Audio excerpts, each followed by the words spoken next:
बदला और बदले की भावना एक ऐसा माया जाल जो बाहर से बेहद ही खूबसूरत दिखता है, लेकिन अंदर सिर्फ और सिर्फ अंधेरा होता है। धीरे धीरे नफरत इंसान की सोच को खा जाती है, उसकी आंखों से सच छीन लेती है और दिल में जहर भर देती है। वो समझ ही नहीं पाता कि वो लड़ रहा है या खुद को खत्म कर रहा है, और जब उसे एहसास होता है तब तक बहुत देर हो चुकी होती है। कुसुम शर्मा अपने बेटे आरव के साथ शहर के एक पुराने लेकिन सजे सवरे घर में रहती थी। आरव कॉलेज जाता था, अपनी पढ़ाई और दोस्तों में व्यस्त रहता था। कुसुम ज्यादातर वक्त घर में ही रहती, लेकिन एक बात थी जो आरव ने सालों से नोटिस की थी। हर रात लगभग एक ही वक्त पर कुसुम चुपचाप घर से निकल जाती थी। न कोई वजह, न कोई जवाब। आरव जानता था कि उसकी मां रात में घर पर नहीं होती, लेकिन उसने कभी सवाल नहीं किया, क्योंकि मां की आंखों में वो अजीब सी चमक देख चुका था, जिसके बारे में सवाल पूछना आसान नहीं होता। एक दोपहर आरव अपनी दोस्त नेहा को घर लेकर आया। मां, ये नेहा है, कॉलेज की दोस्त, नोट्स लेने आई है। कुसुम ने पहली बार नेहा को देखा। साधारण सी लड़की, साफ आंखें, भोली मुस्कान। कुसुम मुस्कुराई। आओ बेटा, बैठो। चाय लोगी या कुछ मीठा? नेहा सोफे पर बैठ गई। कुसुम सामने बैठी और बातों बातों में पूछने लगी। तुम्हारा पूरा नाम क्या बताया तुमने? नेहा सिन्हा आंटी। सिन्हा? अच्छा, तुम्हारे पापा क्या करते हैं? पापा विवेक सिन्हा प्राइवेट कंपनी में है। कुसुम की उंगलियों ने कुर्सी को कसकर पकड़ा। आवाज भी नॉर्मल थी, लेकिन अंदर कुछ हिल चुका था। अच्छा, और मूल रूप से कहाँ के हो तुम लोग? गांव से ही आंटी, वही चंद्रपुर।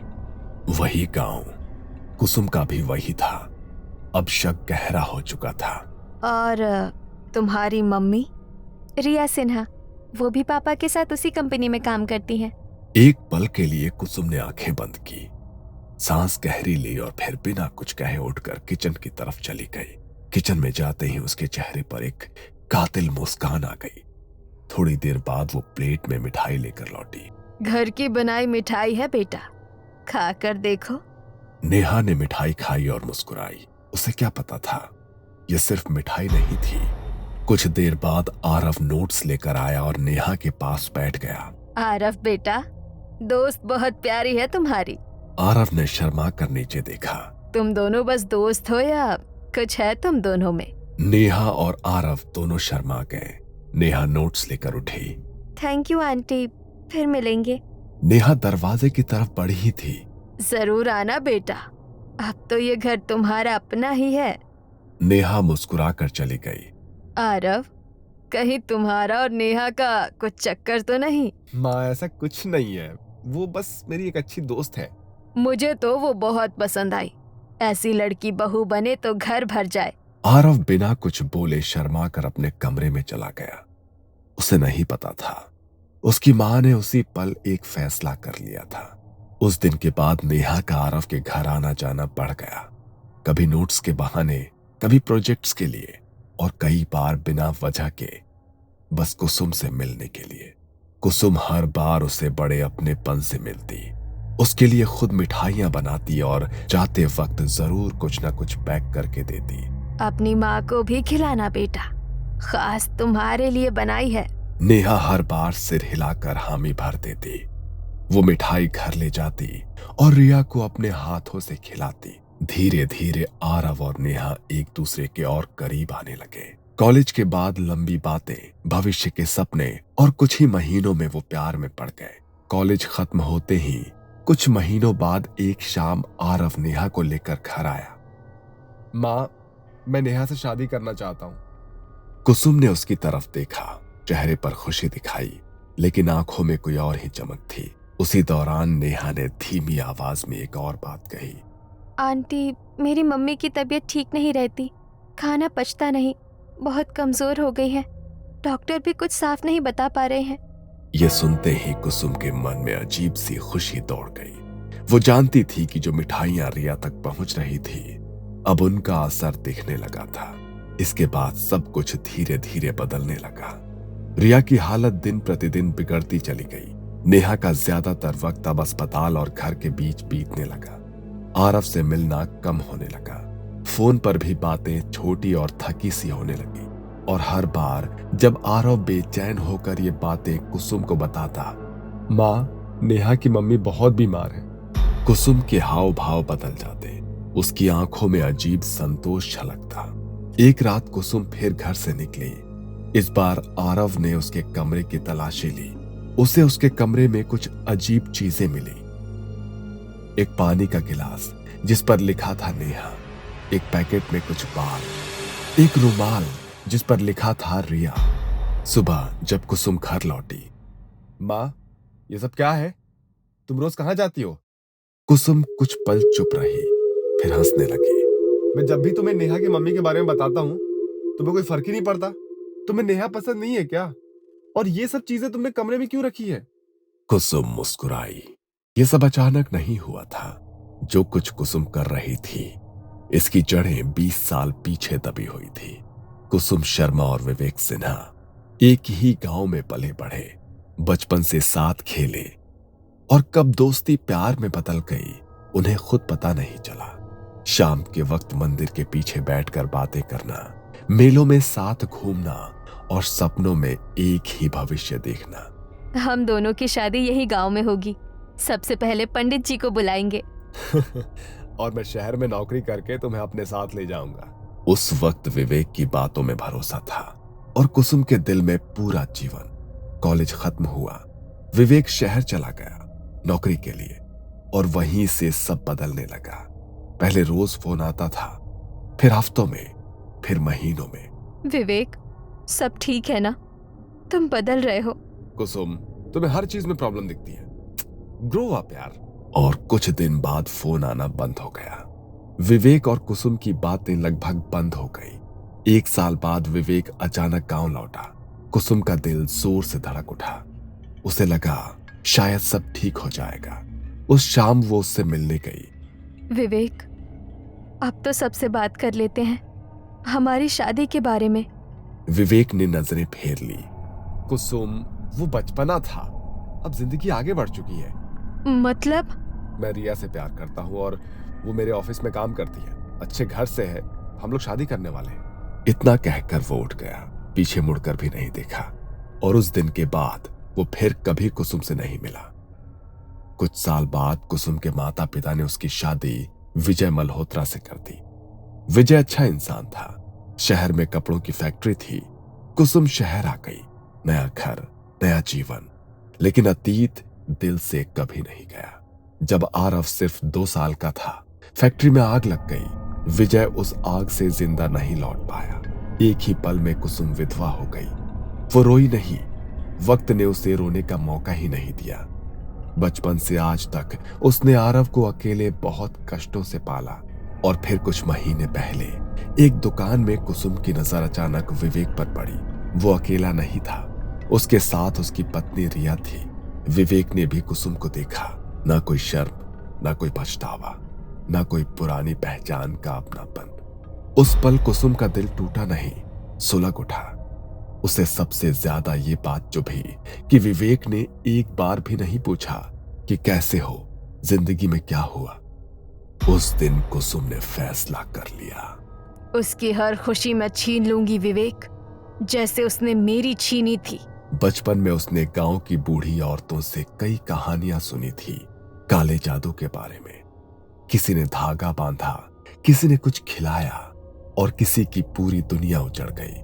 तब उसने हंसकर टाल दिया था, लेकिन अब उसे वही रास्ता सही लग रहा था।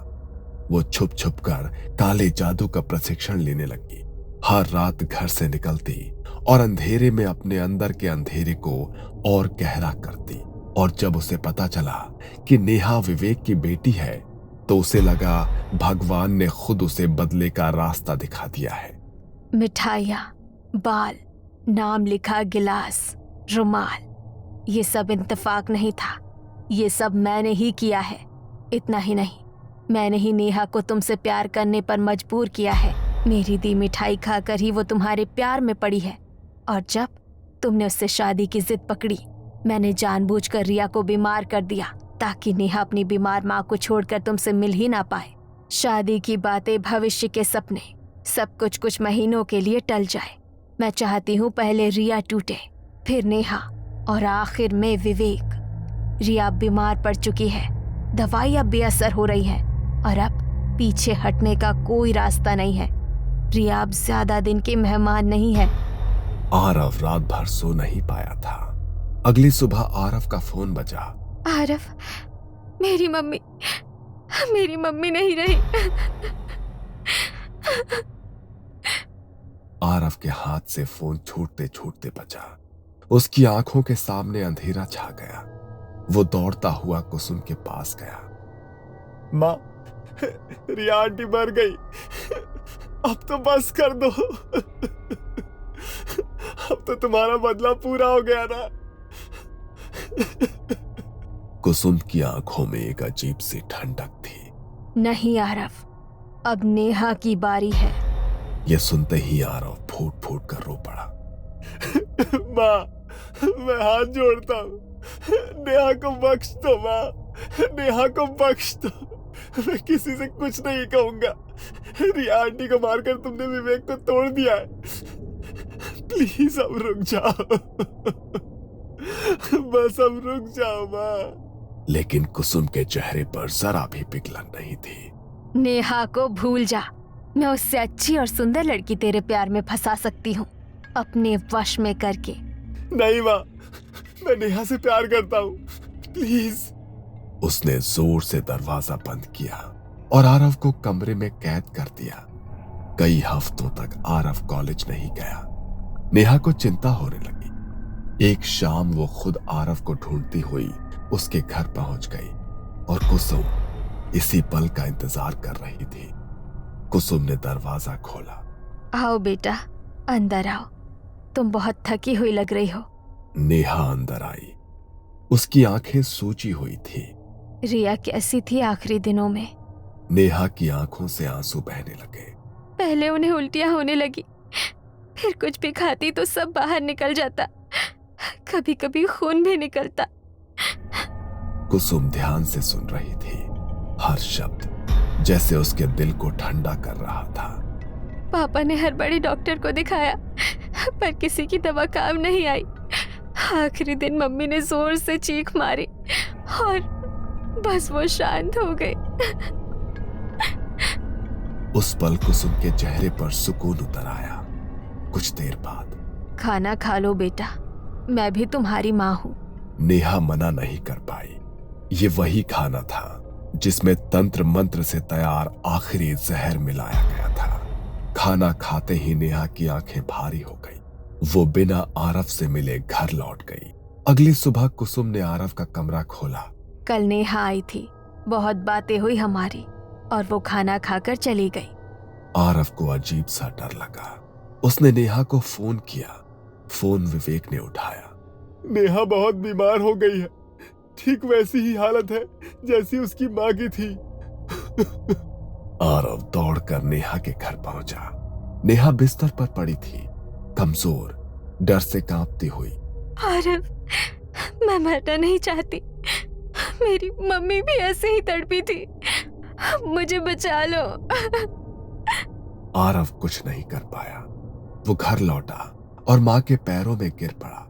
माँ, बस करो, मैं तुमसे भीख मांग रहा हूँ माँ, प्लीज। लेकिन कुसुम नहीं मानी। कुछ ही दिनों में नेहा की भी मौत हो गई। जब ये खबर आई, कुसुम के चेहरे पर एक भयानक मुस्कान थी। लेकिन आरव ये सब सह नहीं पाया। जब कुसुम कमरे में पहुंची, आरव पंखे से लटका था। उस पल उसके हाथ कांप गए।